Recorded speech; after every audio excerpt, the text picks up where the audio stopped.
Good morning, everybody, and welcome to the Gospel of Two Wheels, where the coffee's hot, the bikes will soon be fast, and your comments are thankfully absolutely ridiculous. Let's say hey to everybody. Opus X, coffee's hot, the schlag is hotter. Yes, I love it. Bruce Kennedy, Dave Brayman, Beverly Boys, Jay Wild, what's up? Husa Islander coming in from Vancouver Island. I love it. Scott Spradling, that's my dad. Hi, Dad. Love you. Steve and Becky Peterson, Jeff Elmore, Sandy Smith, Chris Burns, Jameson Nygaard. By the way, Sandy Smith, I got your email. I will be getting back to you. Life's crazy. And Scott Copland, Ronnie Nelson, Tom the Battle Axe. It's awesome to see everybody. Ronnie Nelson, you've been spending a bunch of time in Colorado, which is awesome. I hope you've been having fun. Sawyer Llewellyn, Roger heard what is going down. Welcome to the Gospel Two Wheels, everybody. It is getting chilly. It is official hoodie weather, which is awesome. There's my mama, Suzanne Spradling. Everybody say hi to Suzanne Spradling. She's my mom. She's the best. And my dad is also the best, but I got to say my mom's the best because she's my mom. Dan Teets, what's happening? Need to buy some real estate? Buy from Dan. He can get you hooked up. Counter shocks. Yes. Nathan Looney, you need to be 100% a go, and we'll make this happen. It's going to be epic. And I'm seriously considering just taking my transit van instead of the other van so that we have more comfort. And, yeah, it's a huge billboard saying steal me, but I think we can be safe about it. So we'll see. Sharif Tarish, what's happening? 5280. James coming in from the big city of Denver. Big Chuck is in the house from Texas. Christopher Aaron Glaum. I don't know if that's how you pronounce it, Christopher. I'm sorry if it's not, but I like saying Glaum. Coming in from California, what's happening? Jesse Lycia, Zach Farcash, what's going down? It is great to be here, guys. It is a beautiful Thursday morning. It's, like I said, chilly. Got the hoodie back on. I went for my bicycle ride this morning. I've been hammering down, getting ready for the 1,000. I'm feeling pretty good, pretty fit. Still got a little ways to go for that. Getting the old XR ready. We've got wheels coming from Warp 9. Super stoked about that. They helped me out. I did have to pay for them, which is a good thing. You got to, support people. But I'm excited because I've been wanting new wheels for this XR now for a long time. Mine are just hammered. The hubs, like the rear hub, won't even hold wheel bearings anymore. You can just drop them in and then shake them out. Steve Stanton, Tony Andrews, what's happening? Ethan List, Dave Gray, Olathe in the house. Yes, Rule Delinquent, Mike Barnado. Ooh, nice. Roger Hurd got a new battery for your brain. How did that go? Well, obviously you're here, so you're not dead. Richie Cologne is texting me saying he's heading to Napa for something. Roger, I'm glad to hear you got a new battery and your brain will be all ready to rock and roll. Steve saying coming in from Pacific Northwest. So the XR is actually, despite what it looks like, is actually coming along really, really nice. Anything with USA plates is a target down there. Yeah, I know. That's just, Sandy Smith, I know. Anything in Mexico with USA plates. I wonder, on a part of me thinks that maybe the shininess might kind of almost be the opposite, like keep them away because like they might think that there's big security. I don't know. We'll decide. Whatever. It is what it is. When you're in Mexico, you have to keep your stuff in good shape and be really careful anyway. So, so I got new wheels coming. So that is an old wheel. That rim is broken. It's actually been broken for a long time. Like I said, the hub doesn't hold bearings anymore. The front is not on there. It's actually in okay shape, but fortunately, very fortunate to have those guys hook me up with a super duper discount on Warp 9 wheels, and they're going to be cooler. Black rims and gold hubs. Wes Dietz, what's happening, man? Yes. Oh, my mom says, remember, thumbs up. So if you're watching, which there's a lot of you watching, back out of the chat, boom, give the old thumbs up, and then come back into the chat.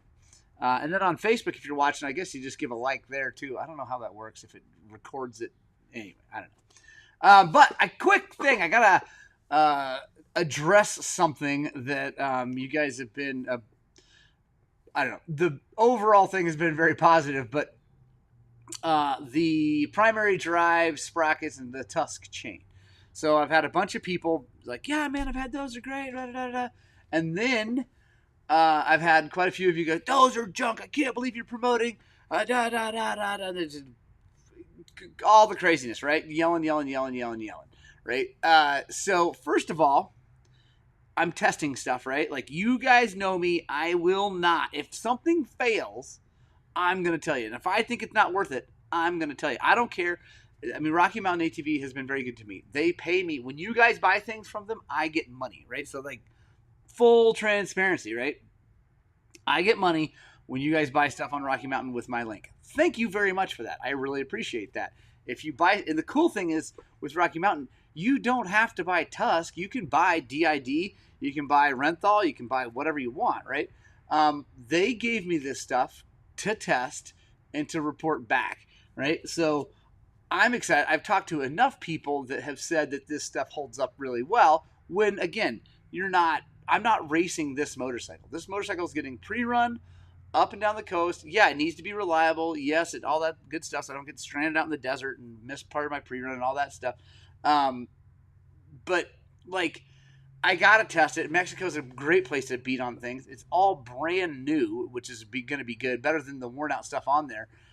So I'm testing, guys. I'm not necessarily promoting. I did say in the post it's, like, durable, because, again, I've heard from lots of people. Also, you pull it out of the box, it feels super burly. It also feels super heavy. It definitely isn't as nice or as clean of machining. Well, it's just stamped steel. Yeah, it's not as nice, but it's also way less money. And again, it's not a race bike. If I'm putting stuff on my race bike, just so everybody knows what goes on my race bikes, which is my KTMs, even my old KTM, and my kids' bikes are DDC sprockets, rear sprockets, Sunstar or Pro Taper. Well, not Pro Taper anymore because that company doesn't exist anymore. It kind of does, but with Takaraki getting sold, whatever. Or Renthal front sprockets. And then a DID EVRT. I think it's EVRT. Anyway, the high-end DID X-ring chain. That's what goes on the bike that actually, really matters that it finishes, right? I'm going to have a whole bunch of extra stuff, a whole bunch of extra parts, people, phones, satellite phones, Starlink, all that stuff. So if this thing breaks down, I'll probably be able to fix it out on the, and get back to a town. There's lots of people around pre-running also, so we'll sort it out. And then it doesn't matter, right? We didn't lose a race because of it. But if it holds up really well, which it very well could, I can report back to you guys after I'll probably be doing over 1,000 miles of pre-running, between pre-running and then getting back, as we'll be doing laps on sections, and I'm sure I'm going to do over 1,000 miles on that stuff. And if it holds up good, then I'm going to let you guys know. So just wanted to address that, guys. Like, I'm not selling out to Rocky Mountain ATV or Tusk or Primary Drive. What I'm doing is trying to bring back real world reports. And so far, everything that they have given me, Tusk stuff, so far has been great. Except, and I have already said this, the fan controller for their fans sucks. It totally sucks. They fail. I've got another new one I'm going to put on. Actually, though, but I'm probably not going to put on. I'm probably going to get the controller from Trail Tech and put that on with the Tusk fan, which I think is actually kind of the hot setup, and we'll talk about that when I do it, for lots of reasons. But yeah, the Tusk controller sucks. There you go. Like I said, I'm not sold out to Tusk. I will tell you guys the absolute truth. Anyway, enough of that. Chad Willie, what's happening? Brian Lee coming in from the Jersey Shore, right on. Sean Daigle, Stephen Davis, Stephen. Do you ever feel like upgrading the front to a CRF set? No. On that XR, I do not. I've got gold valves in the base valves of that thing, and those forks are actually just fine. People think that these forks are the same forks as on the CRF L. They are not. They look the same because of the upside. Now, I'm calling that upside down from now. Can we just call this upside down and the new stuff right side up now? Because, anyway. So, these old style forks are, they're cartridge forks. They're damper, they're really nice forks. They're just upside down from what you're normally used to. They're heavy. The legs stick way down in the rocks and stuff like that. Like the bottom, can't, like that right there. Yeah, that sticks down a lot in the rocks. But They're actually good forks. And I don't want to spend all that money to put a CRF front end on it. It's cool, and I'm not like everybody that does that. That's awesome. Not my thing. I've won races with primary drive components. It works. It's not the best, but it works very well for its cost. Thank you, Niels. I appreciate that. And Trail Tech controllers for the win, 100%. Another New Jersey guy, GVN88. They need to take better picks. Oh yeah, they do. Absolutely. What are the issues with the Tusk fan controller? Brian Lee says they're failing. Steven Stanton, what happens, at least with mine, 2 of them now.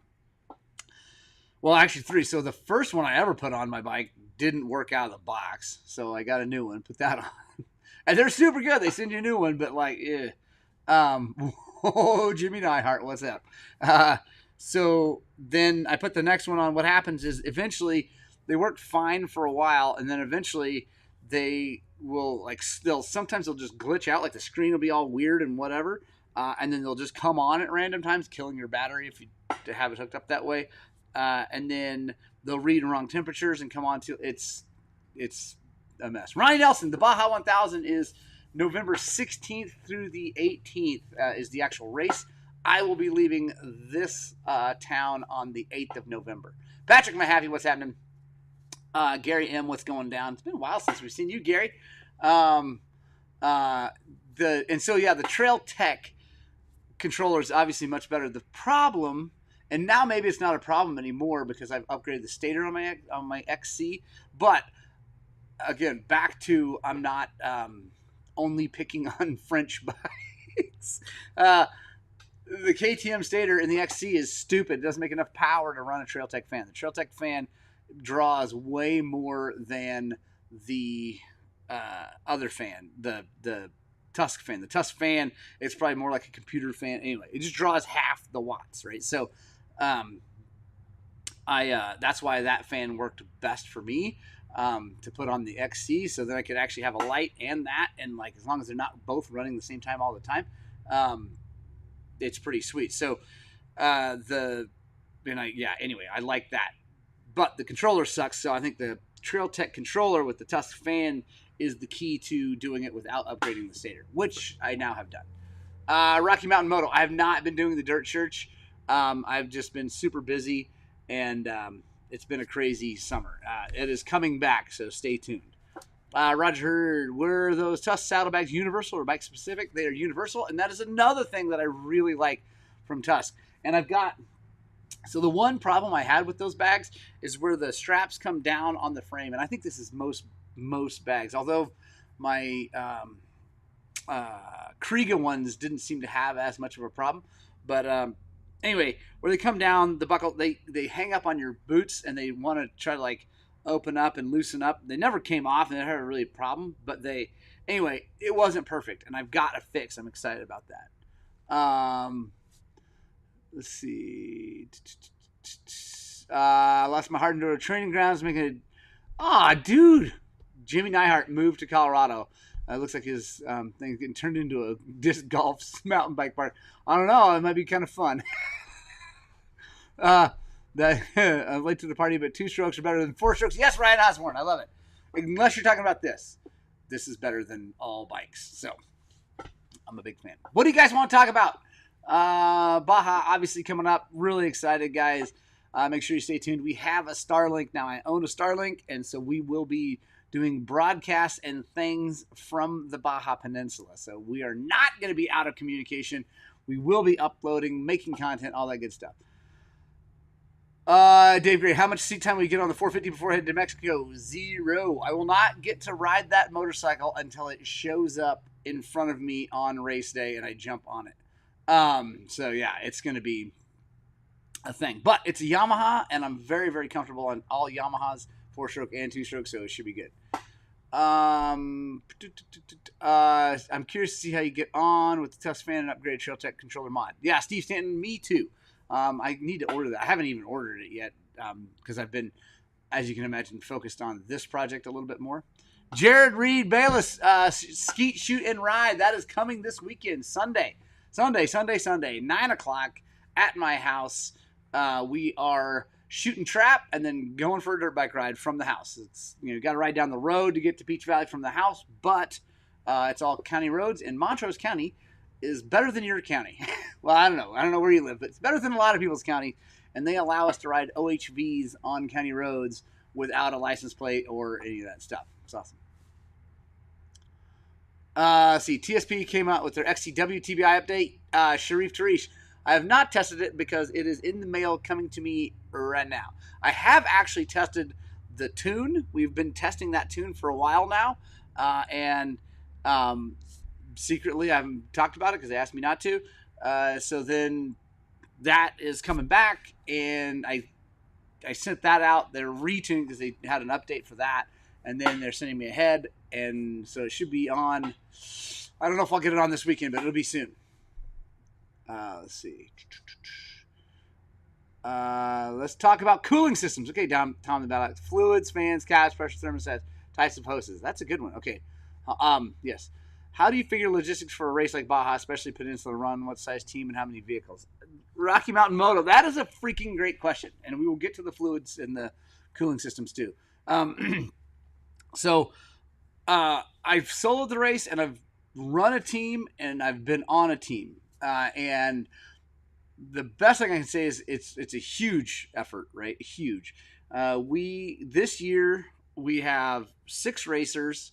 We have at least 6 chase drivers. We have 2 spare bikes with parts.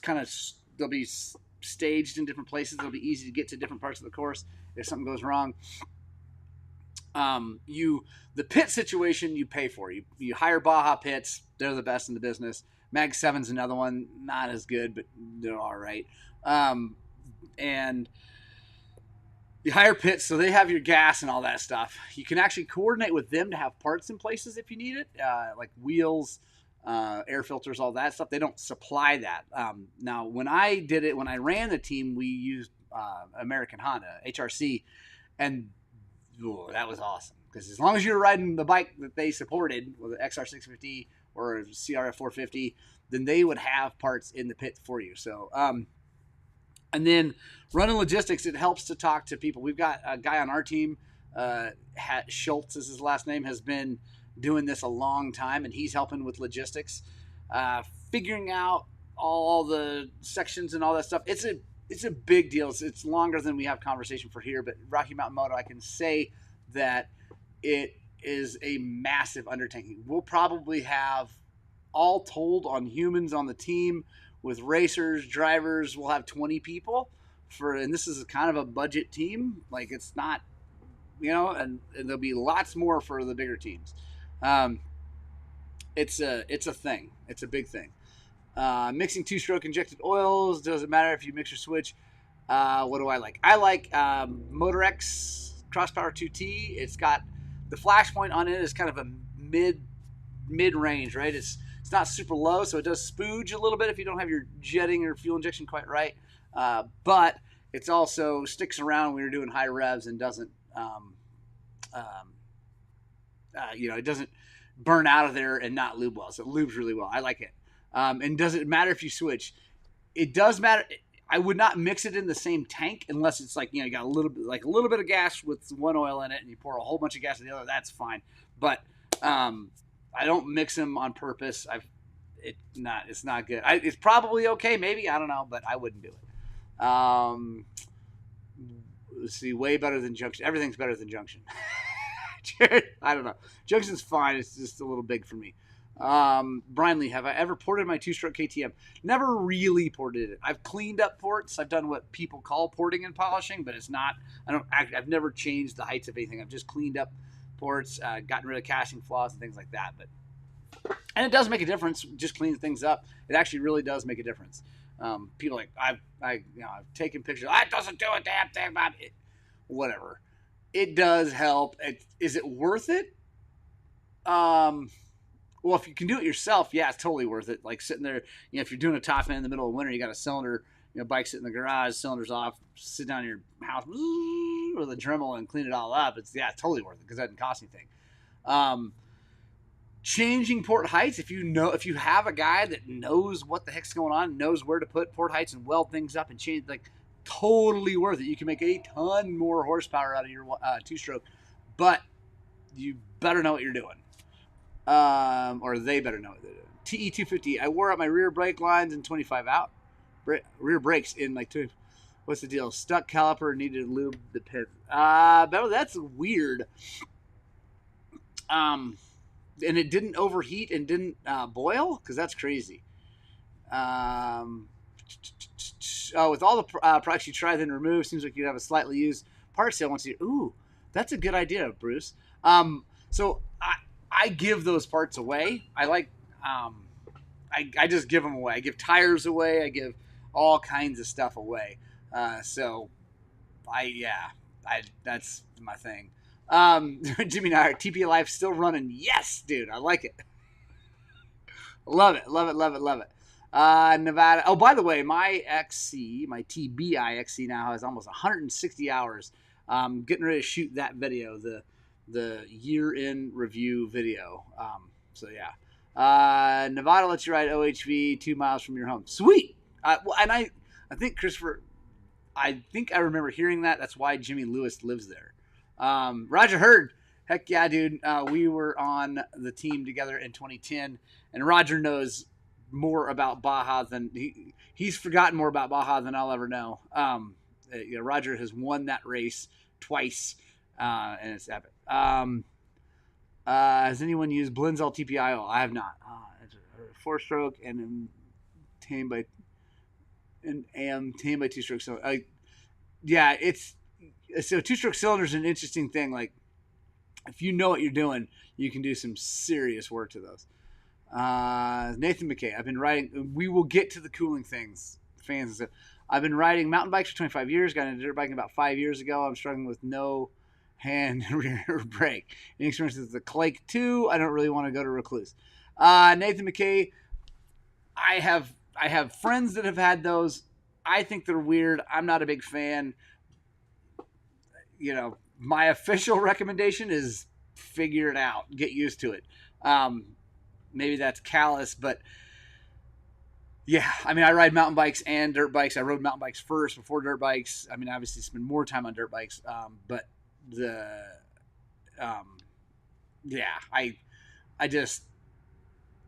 I would say just get used to it. I don't like clogging things up, and those Clakes are cool. But when you need to bleed them, you got issues. And I just had a guy with one. He just took his off. He was not a fan. Bruce Kinney didn't know I gave things away. Yeah, I just don't post about it. I just give it to kids that need stuff. And then or Zach or whatever. What's Morgan have to say about Elko? So my Elko cylinder has been great. I've heard like lots of people have had issues with those and not issues with the Kimco ones. Elko should be good. It's an Austrian European brand, but I mean, I think everybody. I swear these days, since COVID happened, manufacturing has gotten real hit or miss. There's good stuff, there's bad stuff. It's just let's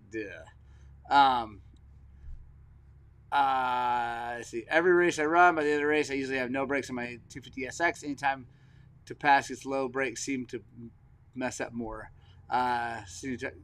Seeing you talk about this, what can I do? So, Jared Bayless, the whole brake thing. So, first of all, thick pads do help. I learned that long ago. Thicker pads are better than thin pads. Thin pads, there's less material there. It's easier to transfer the heat from the rotor to the caliper, boil brakes, and all that stuff. So that's an issue. So good thick pads, brand new pads, really good brake fluid. The Motul 600, RBF 600 or RBF 660 is as good as you can buy, I think, right now. I don't know if maybe someone else knows a better brake fluid, but I think that's about as good, highest boiling point you can get. So that, a cooler. I actually have a cooler coming. I'm trying this one I got on eBay from this company. I don't think it's actually Chinese. I think they're European. This little fin that goes in place on the back side of the pad to then stick off and cool, because I've already got a caliper cooler and all this other crap, and I still boil brakes. So, yeah, we'll see. Brian Lee, how does maintenance differ on what? Let me know. Nathan, the rear brake is by the peg by your right foot. West Eats. Peace out, Jimmy Neihart. Love you, man. Let's see. It's all compromised. You can change the ports and get more in one or two areas, but sacrifice the head pipe. So yeah, Tom Battleaxe, so talking about porting. Like there's only so you got a motor. A good tuner can get X amount of horsepower out of it, right? Like that, right? And then the porter, a really good tuner porter, can move that power around. You want more low end, you want more top end, you want more a broader power band, all that stuff. But there is horsepower to be found in getting things right. Blueprinting a motor. There's definitely horsepower to be found, like overall more power. So yeah, it depends. Who makes thick? Jared Bayless. I like DP pads. They're nice and thick, and they're really good. Yes, Brian Lee, buy the 2-stroke for your 31st birthday. That's awesome. Piston cylinders. What did you ask again, Brian Lee? How does the maintenance differ? On the 4-stroke to 2-stroke, Brian? Maintenance. So 2-strokes, in my opinion, take way less maintenance. These days, they all hold up really well. 4-strokes, I guess you can go longer between top ends on a 4-stroke than you can a 2-stroke still, but I don't recommend it because things, when they blow up, they really blow up. But if you take it easy on a 4-stroke, if you're not really hard on a modern 4-stroke, you can go, I've seen 200, 250 hours on a top end, which I would never do on my 2-stroke. But, I'm more like 100, 150 hours on a 2-stroke, 300 at least. Remember Eric Gore, now he made a living being a porting guru. I wonder if he's still in business doing porting. Bruce Kennedy, he is still in business. He's getting out of it. Eric Bryan, what's happening? That's my Baja boy. Hopefully him and Nathan Looney. He is still in business. I think he sounds like he's kind of getting out of business. He's a pretty old dude now. Actually, the kid who lost to my kid in the championship this year with Weeby has an Eric Gore 295 kit in his bike. So the part that broke was not an Eric Gore situation. But actually, they had a really hard time getting a piston from Eric because Eric has his own pistons made. I think Weisco is actually who builds them. But it took him like 2 months to get a piston or something. Like, it was a really, it was a really, really long time, and he almost didn't make it to a race because of it. So Eric is definitely, I think, wanting to get out of the business. But yeah, he's the man. Like, he's a YZ guru, big time. So cooling. Let's talk about cooling. For 2-strokes, I really like Evans coolant. I don't have a bottle here, but it's back there. Actually, hold on. That is a bottle of Evans. I really like Evans. It's waterless. Boiling point's really, really high. There's a lot of benefits to the fact that it has no water, and the boiling point's high. It stays adhered to the metal, therefore pulling more heat from the metal to get it to the radiator to then radiate the heat out into the world. It doesn't develop little hot spots that create air cavities that let it get even hotter. But it will let a motor get really, really hot without boiling over and can do some serious damage, especially to 4-strokes. Guys have run it in 4-strokes and let their bike get super, super hot without even knowing because it didn't boil over and they weren't super tuned in, or they're racing and not paying, real close attention. 4-strokes, when they get really hot, things, it's not good. Really, really good. Jared Reed, a month and a half to get a piston. It sucked from Eric Gore. Rocky Mountain Moto, just a heads up to anyone plating a cylinder, Power Seal USA is our new go-to. Super fast and much cheaper than others. I got to try that out, Rocky Mountain. I got to see what that's all about because I've been using Millennium. I've been really, really, really happy with Millennium. I know other people have had trouble, but I think if you look at any business that's been in business long enough, people have had trouble.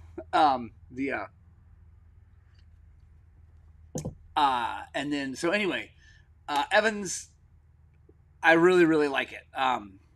The 4-strokes, not so much, although Bruce Kennedy's running a 690, but his 690, I'm guessing Bruce has a fan on it. So the 690 is going to therefore come on and let you know that the motor's hot if you're getting it hot. Also, a 690 shouldn't be getting all super duper hot. You're not really doing a bunch of, you know, hard enduro with it. At least I don't think you are, Bruce. Maybe someone is. But actually, in a 4-stroke with a fan, the Evans is great. Actually, a 4-stroke with a fan, Evans is really good. It's more like the motocross bikes and things that don't have fans on it. I wouldn't run the Evans in a 4-stroke on that. And the reason Bruce says it shows a little cooler on the dash. The reason it's doing that, again, is the fact that it is without water, that glycol mix, whatever, magic they put in there, is adhering to that metal inside there better, which therefore allows it to pull the heat out of the metal. And then as it goes down the line and gets to the radiator, it adheres to the radiator better, which then allows it to radiate that heat out, which then allows the bike to run a little bit cooler. So, yeah. If you could, right, Jay Wild, if you could run a fan. He's riding an old RM. There's no fan option for that.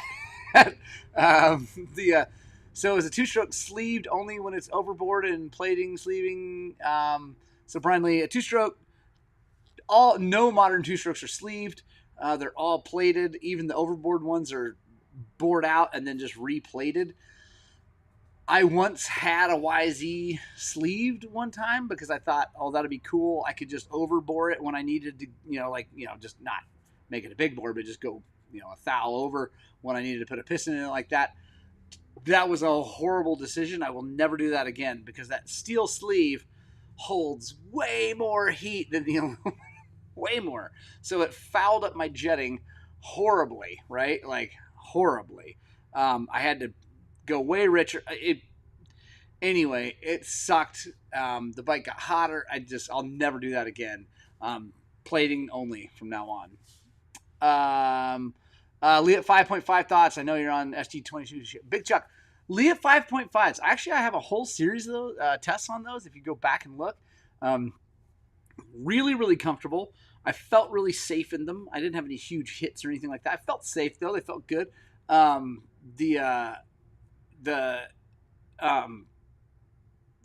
buckles were good. Everything was good.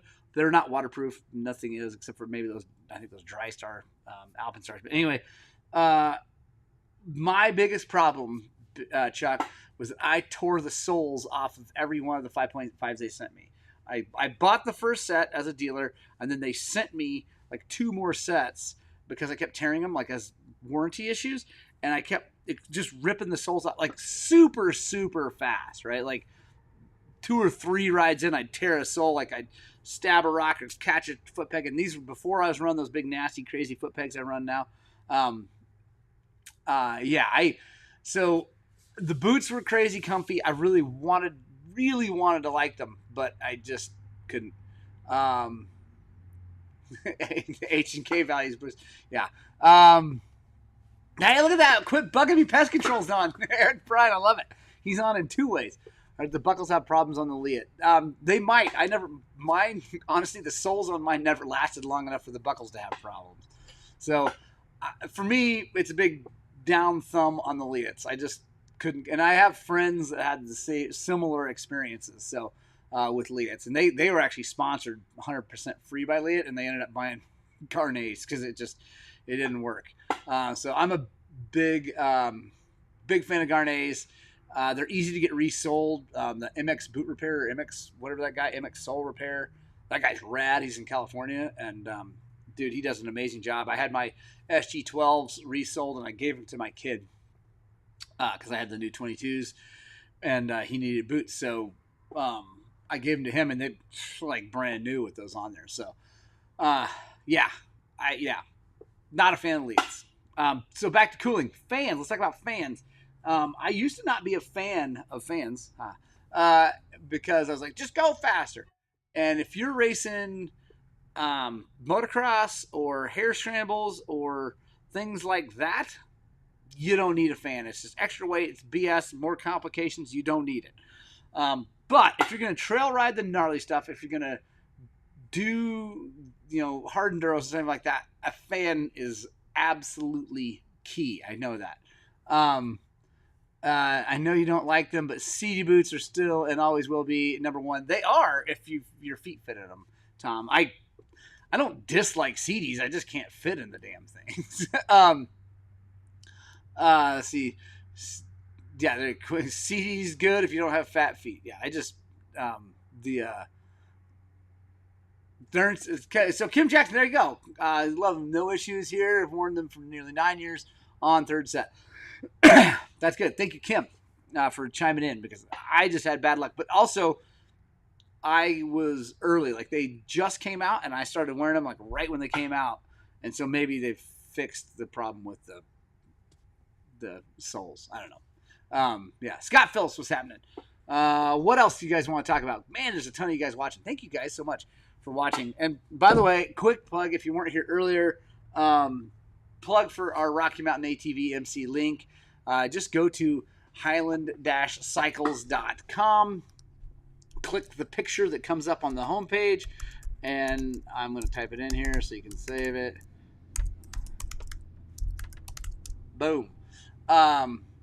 And we get credit. Hopefully, we will get our actual home landing page done here soon. Hopefully, that comes here soon. I think they're working on it. Yeah, and guys, you don't have to buy Tusk from them. You don't have to buy Chinese stuff from them. They do make that stuff. They sell it to offer bargain stuff. But you can buy OEM any part, high-end everything. So, yeah, Scott Schwager, what's happening? A super cooler is great for motocross gate starts. Fans are for tight woods and hard dirty. Absolutely. Mechanical engineers, they do the whole H and K thing all the time. I can explain the whole Evans Coolant thing, but it would get long-winded fast. Yeah, absolutely. Yeah, so, Tom, that's awesome. I'm glad that there are people like you out there that know and actually care about that. For me, I don't give two craps about the engineering behind it as long as it works. And as long as it works in my world, which my world is a world of absolute hell on equipment, man. I absolutely beat the crap out of stuff. So, Jay Wild, what transmission do I run? Transmission oil. Bellray Gear Saver, 80 weight, synthetic, always. Any plans for joining any of those crazy RMATV adventures? Yes, I hope so. I am still new to them, but I would like to do that. I also have plans for my own crazy adventures that I'm hoping that they can help sponsor. So let's see. You bet, Jared. He says, thank you for taking time to let BS. You bet, Jared. What premix do I use? Scott Phillips, MotorX Crosspower 2T 40-1. Dave Kessler, Morgan had been reading through the chat and noticed that you are also a brake dragger. Yes, I found that lowering the brake lever has improved my overheating. Just thought. Dave Kessler, I've also lowered my brake pedal. I just don't lower it.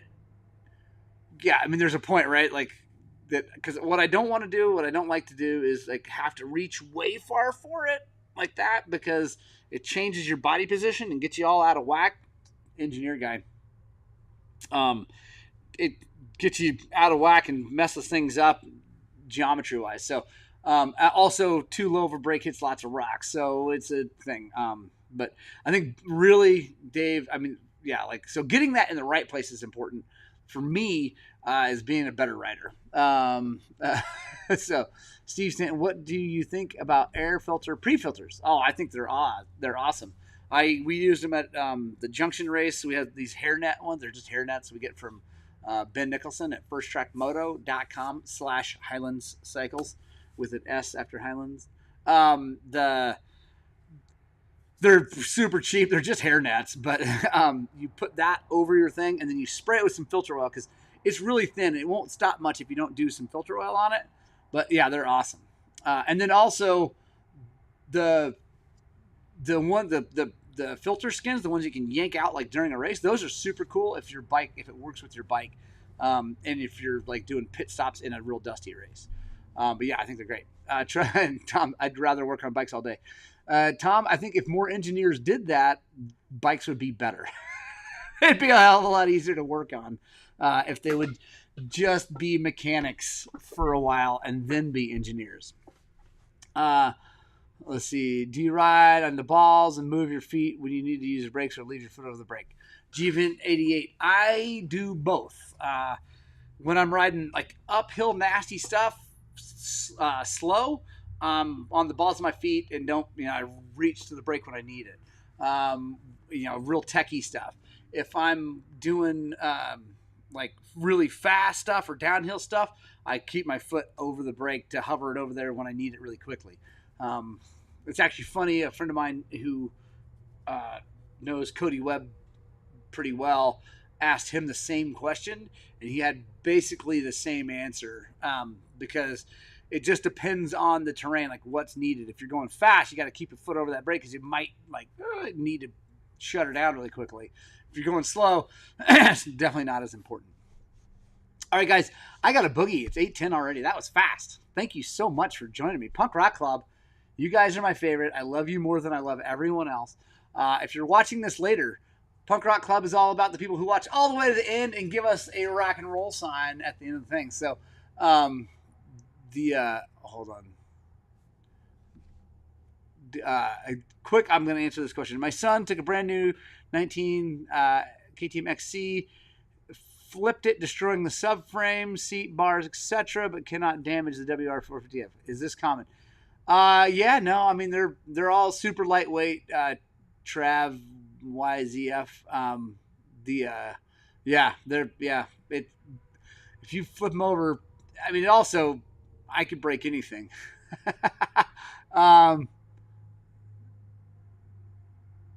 Okay, sorry, I'm reading things. Anyway, Punk Rock Club, I love you. We'll talk to you guys later. I hope you get out and spread the gospel of two wheels. And as always, I desperately hope that what we are doing here is inspiring you guys to work on, but infinitely more important, get out and ride your dirt bikes!